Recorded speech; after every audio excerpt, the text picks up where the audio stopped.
Hello everyone, welcome back to your own channel. आज हम करने जा रहे हैं आपकी वर्कशीट नंबर 73 विषय गणित कक्षा 10। हमारी डेट 21 जनवरी के लिए। तो चलिए शुरू करते हैं। आज की वर्कशीट में हम आपका जो टॉपिक कर रहे थे विषय एक ठोस का एक आकार से दूसरे आकार में रूपांतर। ठीक है, कैसे जो आकृतियां हैं एक ठोस है वो दूसरी आकृति में अगर हम उसको बदल देते थे तो कैसे आयतन पर प्रभाव पड़ता था, किस तरीके से हमने जो क्वेश्चन हैं वो सॉल्व किए थे, उन्हीं को हम दोबारा से कुछ प्रैक्टिस करेंगे। ठीक है, उनसे अलग क्वेश्चन को, ताकि जो कंसेप्ट है वो बिल्कुल क्लियर हो जाए।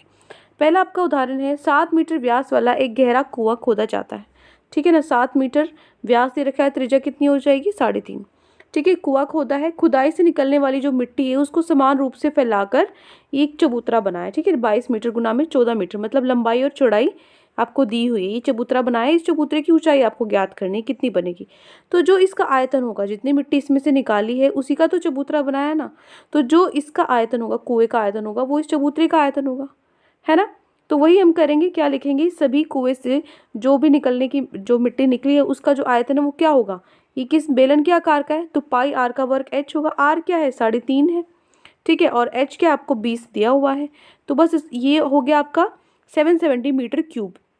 ठीक है, 770 आपका क्या हो जाएगा, इस कुएं से जो निकलने वाली मिट्टी है उसका आयतन। ये किसके बराबर होगा, ये किसके बराबर होगा, जो चबूतरे का आयतन है। राइट, तो बने हुए चबूतरे का आयतन मिट्टी के आयतन के बराबर होगा। मिट्टी का आयतन हमने अभी 770 निकाला है। चबूतरे का आयतन क्या होगा, घनाभ का क्या होता है, लंबाई गुना में चौड़ाई गुना में ऊंचाई होता है ना आयतन। तो वही हमने किया। तो यहाँ से लंबाई और चौड़ाई आपको दी हुई है, एच आपको निकालना है। तो एच क्या होगा, यहाँ पे इसको नीचे डिवाइड कर दो, एच का मान क्या हो जाएगा आपके पास, 2.5 मीटर हो जाएगा। ठीक है, ये हो जाएगी ऊंचाई। क्लियर, ये हो गया आपका उदाहरण 1। आगे चलते हैं प्रश्न नंबर 2। उदाहरण दूसरा क्या है, क्या कह रहा है ये, 5.5 सेंटीमीटर गुना 10 सेंटीमीटर गुना 3.5 सेंटीमीटर विमाओं का घनाभ बनाने के लिए। ठीक है, लंबाई चौड़ाई और ऊंचाई आपको दे रखी है घनाभ की। ठीक है, तो ये कैसे बना है, ये जो 1.75 सेंटीमीटर वाले व्यास के जो सिक्के हैं जिनकी मोटाई 2 मिलीमीटर है। ठीक है, ये उन चांदी के सिक्कों को पिघला कर बनाया गया है। तो चांदी के सिक्के का, ठीक है, हमने क्या किया, पिघाल कर घनाभ बना दिया। ठीक है, तो जो इनका आयतन होगा वो इस घनाभ के आयतन के बराबर होगा।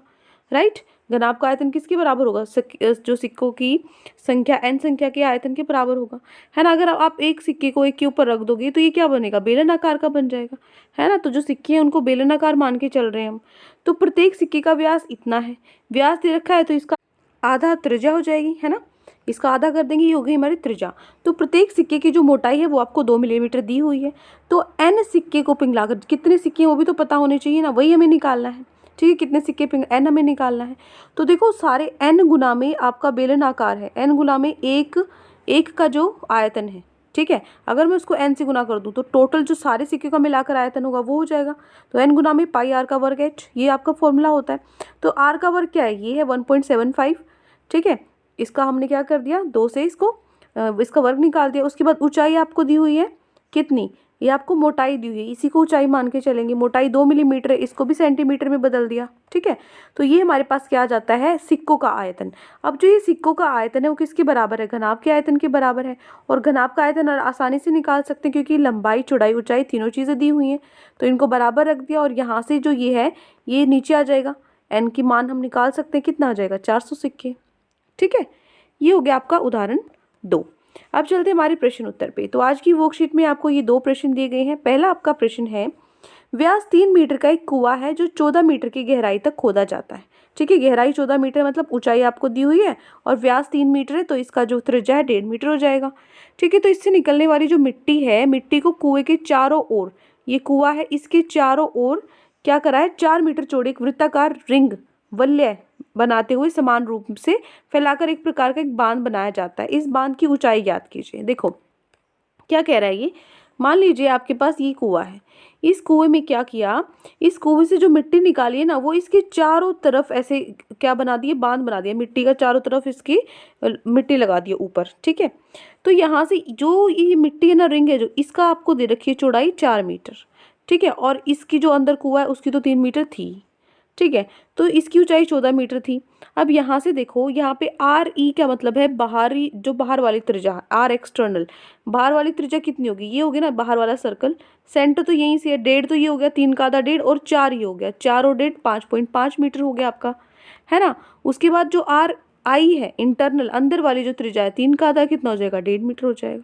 तो इसका निकालना पड़े, अब मैंने आपको पहले भी बताया, अगर हमें इसका क्या निकालना पड़े, आयतन निकालना पड़े तो क्या करेंगे, बड़े वाली आर मतलब पाई, ठीक है, एच तो है ही, और आर का वर्ग माइनस छोटे आर का वर्ग, बड़े वाली त्रिज्या में से छोटे वाली माइनस करनी होती है, वो आयतन होता है ना। तो यहाँ पे जो कुएं का आयतन है वो किसके बराबर है, कुएं में से जो मिट्टी निकाली है वो किसके बराबर है, जो बांध का आयतन है, जो चारों तरफ से बांध बनाया है ना। तो दोनों ही किस बेलनाकार में है, ठीक है, लेकिन इसमें क्या फ़र्क है, इसमें रिंग बन रहा है, वलय बन रहा है, तो उसका सूत्र ये होता है, ठीक है ना। आर जो आर है त्रिज्या उनको माइनस करना होता है।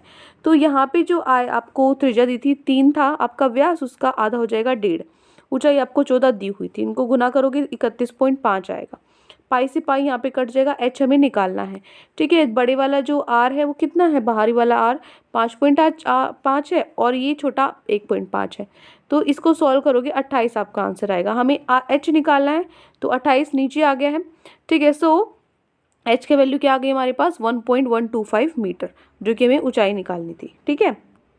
तो ये हो गया आपका प्रश्न नंबर 1, ठीक है। यहाँ से आपका स्टार्ट होगा, बस इतना सही है, क्लियर, बस रिटर्न पोर्शन इतना ऊपर डायग्राम है बस। चलो आगे चलते प्रश्न नंबर 2 पर।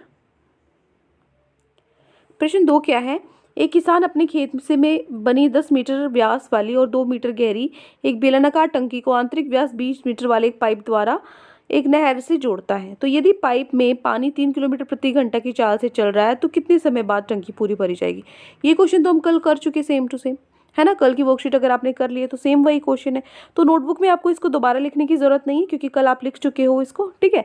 लेकिन मैं वैसे समझा देती हूँ, ठीक है, मोटा मोटा एक बार आइडिया, क्वेश्चन दोबारा से दिया हुआ है तो एक बार रिवाइज कर लेते हैं, सिर्फ पढ़ लेते हैं इसको, ठीक है। अच्छे से अगर समझना है तो आप कल वाली जो लेक्चर है उसको भी देख सकते हो। देखो क्या किया था हमने कल, क्या कह रहा है ये आपका पाइप है, इस पाइप का जो व्यास है वो 20 है, 20 व्यास से त्रिज्या क्या हो जाएगा इसका आधा 10, और ये सेंटीमीटर इसको मीटर में बदलेंगे क्योंकि जो दूसरी टंकी है ना, टंकी की ऊंचाई मीटर में दी हुई है, तो मीटर में बदलेंगे, ये क्या आ जाएगा 10 को 100 से करेंगे विभाजित तो 1/10 मीटर आएगा, ठीक है। त्रिज्या इसकी कितनी 1/10 है।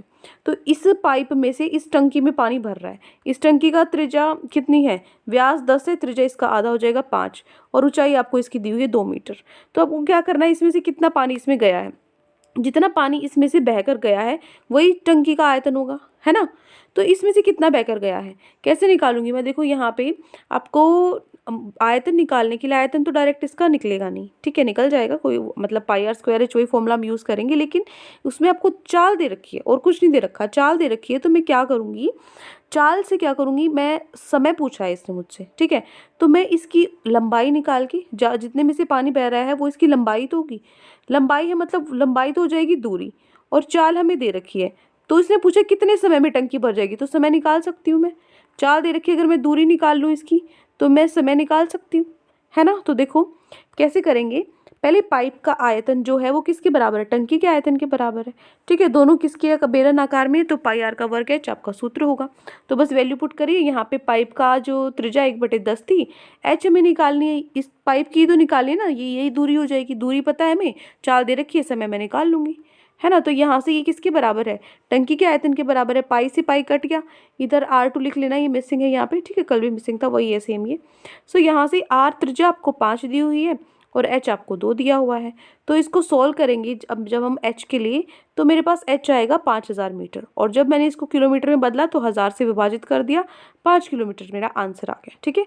तो जो ये 5 किलोमीटर है ये क्या हो गई, दूरी हो गई मेरी, ठीक है, 5 किलोमीटर दूरी होगी। तो अब पाइप में देखो, पाइप में पानी की जो चाल है वो 3 किलोमीटर प्रति घंटा है, 3 किलोमीटर 1 घंटे में भरती है, लेकिन मेरे तो 5 किलोमीटर निकाली है दूरी, 3 किलोमीटर 1 घंटे में भरती है, एक कितने में भरेगी 1/3, तो 5 किलोमीटर में निकालना है दूरी, है ना, दूरी 5 है, तो 5/3 घंटे में हो जाएगा।